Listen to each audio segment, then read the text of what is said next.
Hello, I am really, really excited because we are beginning now a new cycle, starting to read the Torah from Sefer Bereishit. We just finished a full cycle on Chag Shmini Atzeret, Chag Simchat Torah. We finished reading V'zot HaBracha, the last Parsha in Devarim, and we're starting anew from Bereishit.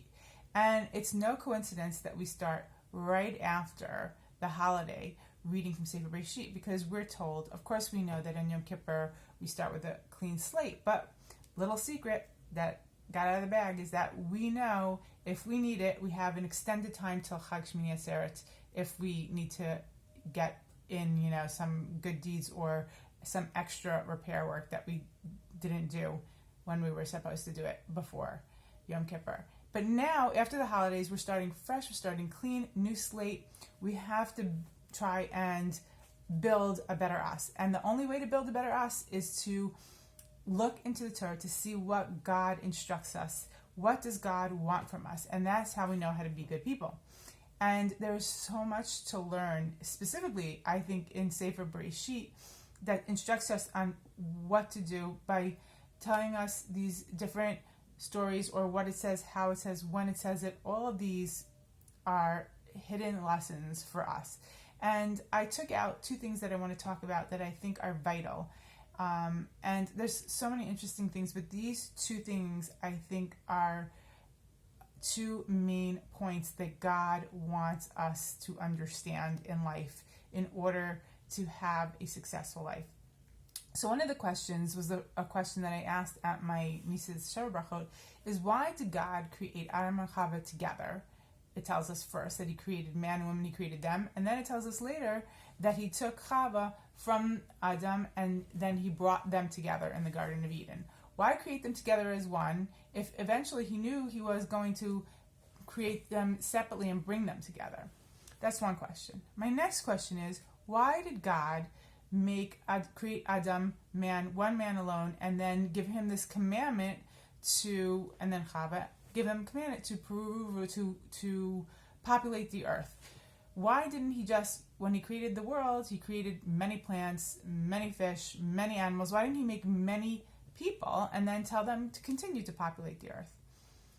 So the answer that I gave on the Sheva Brachot of why God created Adam and Chava together, and then we have the episode of him taking Chava from Adam and bringing them together, is because in a marriage, God doesn't want people to view themselves as two separate people that come together to have one future. He wants them to know that they're meant to be a unit, that the idea was for them to be one from the onset. And when they were born and created, and when they came into this world and they were alone, it was only until they got back to be with the person who makes them whole, who completes them. And that when one person does for the other, they're not doing for the other. They're doing for themselves. They're one complete unit. And you can't do something for the other without doing for yourself. Or you can't do it for yourself without doing for the other. It should be one complete picture. And if you view the marriage that way, if you understand that, you will have a successful marriage, because anytime something is bad for your partner, it's bad for you, and vice versa. And then you're always doing for each other, hopefully, and you work together. Now, same sort of concept, I think, with why God created Adam Harishon first alone. I think what God was trying to tell us is that we are all brothers and sisters. We are all one race, one people, one purpose, that God created with that in mind.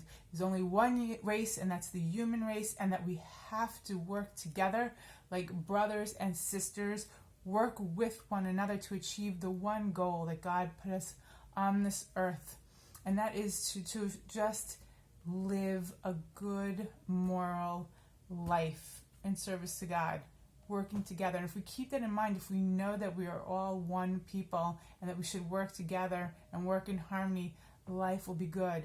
That will be Gan Eden. That will be heavenly existence on earth. And I think those are two things we're supposed to keep in mind. And that when we're starting over, fresh, scratch, right now after the holidays, we have to keep in mind that we have to work with other people. Their happiness is our happiness. Their good is our good. one world, one people, one God. And with that, I wish you all a wonderful Shabbat, and I hope you'll join me. I hope to do this every week. I want to do something next week on Noach. You can find me on my YouTube channel at Eliza Lipkin, and if you subscribe, of course, it's free. You just press the subscribe button, and you'll get a notification so that if you forget to learn something about the Parsha before Shabbat, you'll get a little notification. You'll hear a little 5-minute video, something hopefully that will inspire you to have a better tomorrow. Thank you very much. Shabbat Shalom.